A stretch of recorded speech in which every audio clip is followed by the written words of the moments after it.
بزرگان محترم اور برادران عزیز، گزشتہ سے پیوستہ جمعہ میں میں نے اس آیت پر کچھ بیان شروع کیا تھا، جس میں اللہ تبارک و تعالی نے حج کی فرضیت کا ذکر فرمایا کہ وَلِلَّهِ عَلَى النَّاسِ حِجُّ الْبَيْتِ مَنِ اسْتَطَاعَ إِلَيْهِ سَبِيلًا، کہ اللہ کے لیے لوگوں پر واجب ہے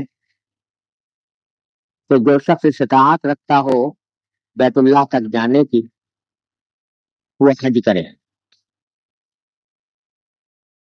تو یہ حج ارکان اسلام میں سے ہے، اسلام کے ارکان میں سے چوتھا رکن ہے، اور اللہ تبارک و تعالیٰ نے اسے عمر بھر میں ایک مرتبہ فرض قرار دیا ہے صاحب استطاعت آدمی۔ اور اس آیت کریمہ میں یہ بتا دیا کہ حج کب فرض ہوتا ہے۔ بتا یہ دیا کہ جب کسی شخص کے پاس یہ استطاعت پیدا ہو جائے کہ وہ بیت اللہ کے حج کے لیے جا سکے، اتنے پیسے ہوں اس کے پاس، اتنا انتظام ہو کہ حج بیت اللہ کے لیے جا سکے، تو اس پر حج فرض ہو جاتا ہے۔ اور جب ایک مرتبہ فرض ہو جائے تو فرض ہونے کے بعد حکم یہ ہے کہ جلد از جلد اس فریضے کو ادا کیا جائے، جتنا جلدی ممکن ہو۔ بلا وجہ اس کو مؤخر کرنا، بلا وجہ اس کو ٹلانا کسی عذر کے بغیر، یہ درست نہیں، کیونکہ انسان کی موت اور زندگی کا کچھ بھروسہ نہیں۔ اگر حج کا موقع آنے سے پہلے انسان دنیا سے چلا جائے تو یہ بہت بڑا فریضہ اس کی گردن پر باقی رہے گا۔ اس لیے حج کے فرض ہونے کے بعد جلد از جلد اس کی ادائیگی کرنے کی فکر کرنی چاہیے۔ جیسا میں نے پچھلی مرتبہ عرض کیا تھا کہ ہمارے معاشرے میں اس بارے میں طرح طرح کی غلط فہمیاں پھیلی ہوئی ہیں۔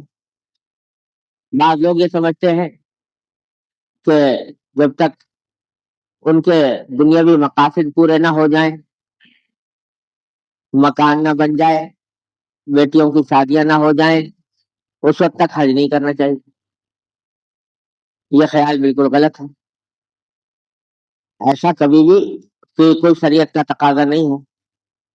جب انسان کے پاس اتنا مال ہو جائے کہ وہ حج ادا کر سکے، بلکہ اگر سونا یا زیور بھی اپنے ملکیت میں ہے اور وہ اتنا ہے کہ اس کو اگر بیچ کر آدمی حج کر سکے تو بھی حج فرض ہو جاتا ہے۔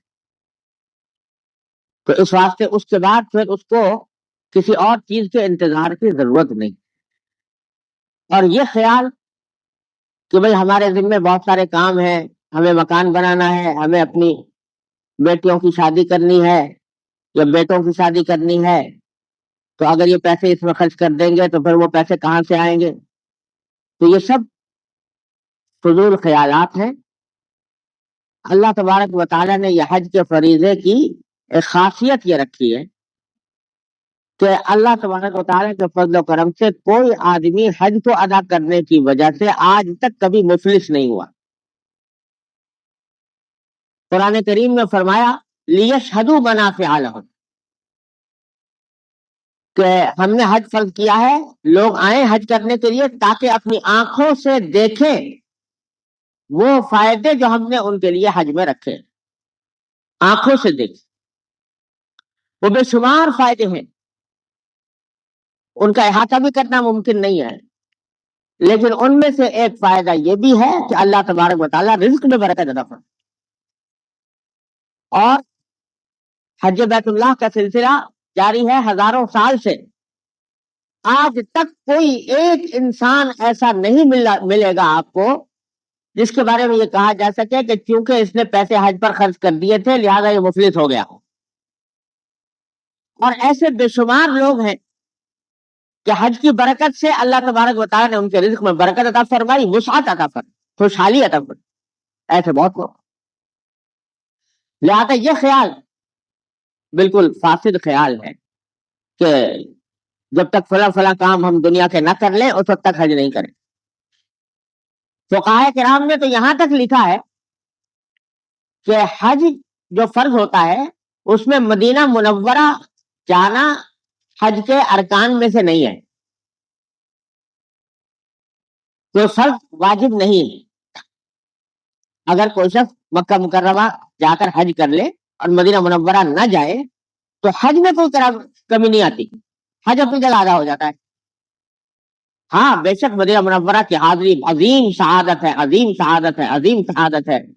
اللہ تبارک و تعالیٰ ہر مومن کو عطا فرمائے اور سرکار دو عالم صلی اللہ علیہ وسلم کی روضہ اقدس پر حاضر ہو کر سلام عرض کرنے کی توفیق عطا فرمائے.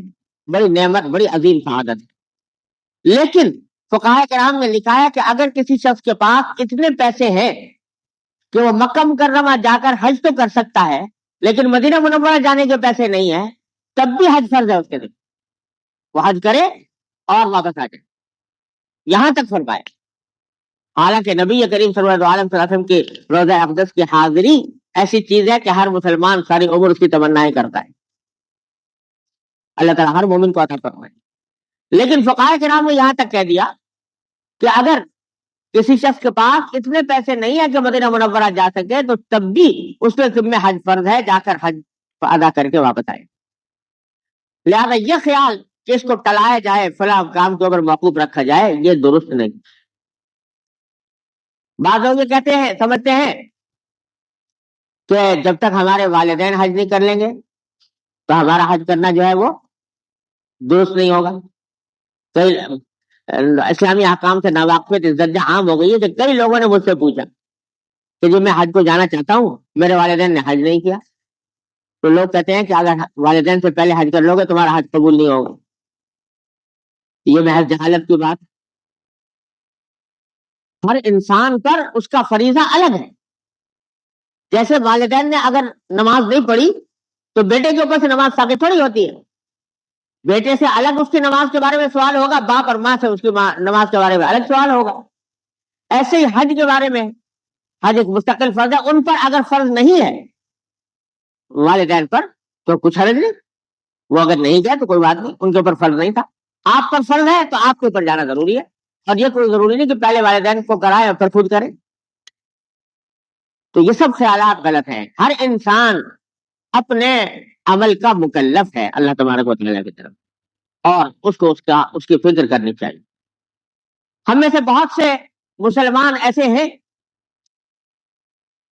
اللہ بچائے، کہ اپنی ذاتی ضروریات کی خاطر، ذاتی کاموں کی خاطر لمبے لمبے سفر کرتے.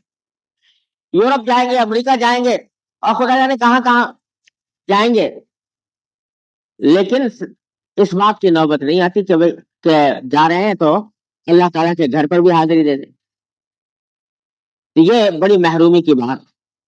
اور نبی کریم صلی اللہ علیہ وسلم نے بڑی سخت وعید بیان فرمائی ہے اس شخص کے لیے جو صاحب استطاعت ہونے کے باوجود حج نہ کرے. فرمایا کہ جس شخص کے اوپر حج فرض ہو گیا ہو اور اس کے استطاعت موجود ہو حج پر جانے کی، اور پھر بھی وہ حج کے بغیر مر جائے، دنیا سے چلا جائے، تو یہ الفاظ سرکار دو عالم صلی اللہ علیہ وسلم نے ارشاد فرمایا کہ ہمیں اس کی کوئی پرواہ نہیں، فَلْيَمُتْ إِنْ شَاءَ يَهُودِيًّا أَوْ إِنْ شَاءَ نَصْرَانِيًّا، کہ چاہے وہ یہودی ہو کے مرے یا نصرانی ہو کے مرے، ہمیں اس کی کوئی پرواہ نہیں. اللہ بچائے، اتنی سخت وعید بیان فرمائی سرکار دو عالم صلی اللہ علیہ وسلم.